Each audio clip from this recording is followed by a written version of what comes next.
Hi everyone, welcome back to our channel. In today's video, I'm going to show you how to convert USDC to USD on the Coinbase app. It is a very simple process, so let's dive right in. First of all, find the Coinbase app on your home screen. Now open it. After opening the app, you will see something like this on your home page. Now to convert, simply tap onto the three dot lines button at the top left corner, just like this. Then here you can find the option of convert. Now simply tap on it.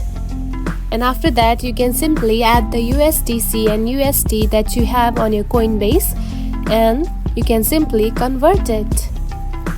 And that's it.